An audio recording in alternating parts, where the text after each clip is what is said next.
3 महीने में ही बिहार में गिरेगी नीतीश सरकार। अशुभ दिन ली थी नीतीश कुमार ने सीएम पद की शपथ। बिहार में बड़ा खेला होगा, फिर पलटी मारेंगे नीतीश कुमार।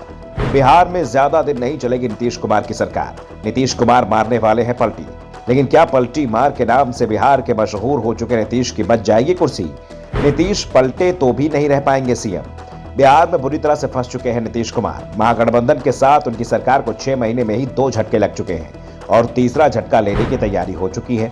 आरजेडी कोटे से 2 मंत्री सरकार से विदा ले चुके हैं और तीसरे की बारी है।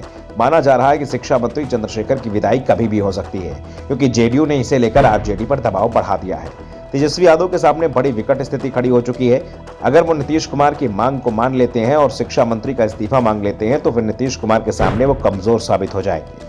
अभी तक आरजेडी ने नीतीश कुमार पर जो दबाव बनाए रखा था, उससे जेडीयू एकदम से बाहर हो जाएगा।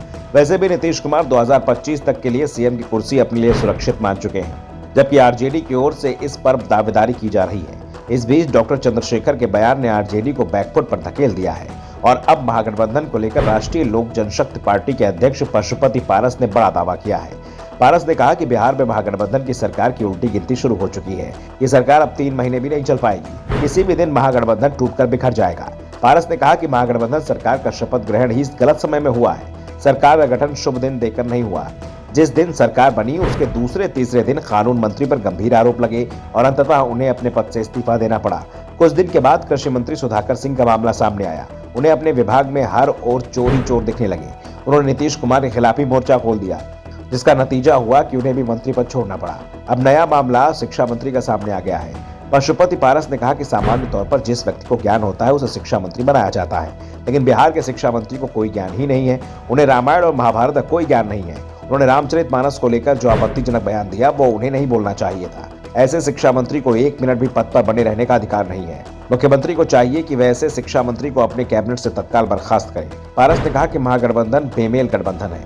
जिस दिन चुनाव होगा उस दिन तेजस्वी को राहुल गांधी और नीतीश कुमार में से किसी एक को चुनना होगा। पशुपत ने कहा कि नीतीश कुमार देश के प्रधानमंत्री बनने के लालच में एनडीए छोड़कर आरजेडी के साथ महागठबंधन में चले गए, लेकिन पुरानी कहावत है कि एक म्यान में 2 तलवार नहीं रहती हैं।